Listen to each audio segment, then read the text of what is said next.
So, good afternoon. I'm here live in Amsterdam at the World EPA conference, where there's a lot of talks about evidence, pricing, and access. I'm here together with my colleague David Ringger, and we want to talk about one new acronym. There are two acronyms that are doing a lot of circling around in this conference. The big talk is all about MFN, Most Favored Nation policies, but then there pops up one other acronym attached to it, which is called IRP. David, can you help us out a bit? What does IRP stand for and what does it basically entail? Sure.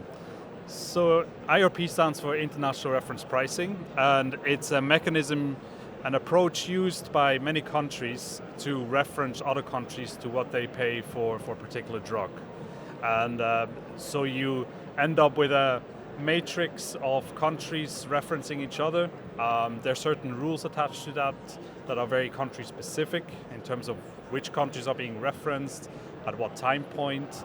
Also, if it's from which sort of price is it? Is it a list price? Is it some assumed net price?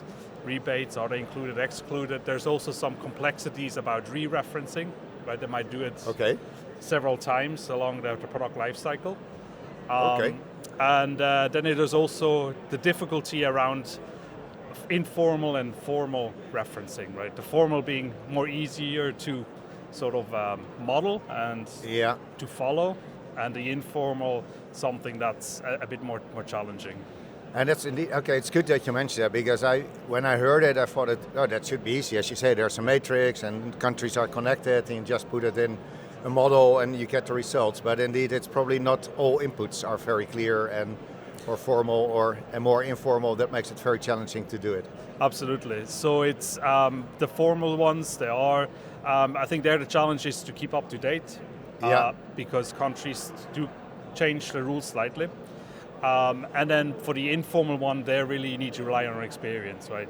Oftentimes there's not a lot of information out in the public, so you need to talk with people that have experience and then to sort of try to develop scenarios and model it within your IRP. And as I have understood it, it's quite a common phenomenon, especially in Europe already. It's there for years, but I think with MSN there's one big complexity or new thing coming in, and that's the US coming into market. And does it make things easier? You could say it's just another country, but is it that easy, or what do you think? In principle, yes, it's just another data point that we add in our matrix that is being referenced, but the complexity is around the uncertainties and not having any sort of history. But it's informal. We don't have a lot of experience. A lot of it is secret. It's been negotiated behind closed doors. So that adds a lot of uncertainty to the modeling itself.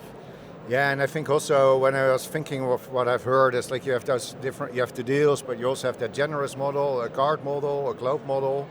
You could always wonder, is it one country you need to put in, or is it maybe 4 countries that we need to add to the matrix? Yeah, it's absolutely. I mean, I think I've seen numbers up to 16 countries being potentially referenced in those models. So it increases the complexity, the variables, and the uncertainty. For me, at least, it's clear that it puts international reference pricing back on the table as a more strategic topic than ever. And I don't know how you see that looking forward. Is it will this go away, or will this be temporarily, or will this be like the way to go for the next 1-2 years?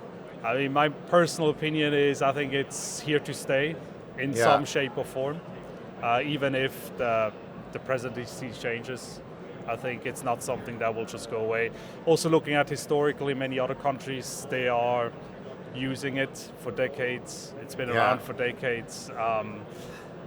I find it a bit of a unfortunate tool in that I find it a very blunt, almost lazy way of trying to value a drug. Yeah, because it doesn't look at value at all, actually. It's just look what is another country paying and let's lower it to the best lower level. True. So it's a very lazy negotiation tactic in my opinion. So it would be nicer if actually the US would move more to a HTA type of approach. But then also other countries in Europe, right, if they were moved away from this sort of very blunt tool. Yeah, the only thing I realized when you mentioned this, it's like it's there for decades already, so probably for payers it has proven its value, and that's probably also why the US thinks it's there. So, No, but anyhow, I think to your point, I also fully agree. It's probably the US has entered the domain of reference pricing, and I also don't see any big reason why this will change, because to your point, it might be blunt, but it has probably been very effective for a lot of countries. And I don't know which government would want to take that away for the moment. So, Absolutely. But so I think it's very disruptive, obviously, and there's a lot of risks, particularly drugs not being launched in Europe now until there's greater clarity. Yeah. But I also think there's opportunities that we need to take advantage of, and some positives. So for example, and I think that's at the national and international level. So at a national level, I look at the UK where the ISO threshold was increased. Yeah. Which I believe due to the pressure of the US, right? And that means that the willingness to pay increases in the United Kingdom. Okay, good. And there would be a few more drugs probably now being available to patients in the future. Also the rebates, they have come down in the UK. And so I think there are, some success stories, if you want to call it. But I also think, it brings stakeholders together, and I think it accelerates the way that the discussions are going amongst the stakeholders. There's greater willingness to find a solution. So I think that the additional pressure actually brings us together in a bit closer. And that's a very good point. I also realized in my own conversation that you see where it has been very polarized, especially in Europe, between industry and payers. And I think this, you could almost say never waste a good crisis, but indeed people feel there's kind of a health crisis and that unites people to find a solution.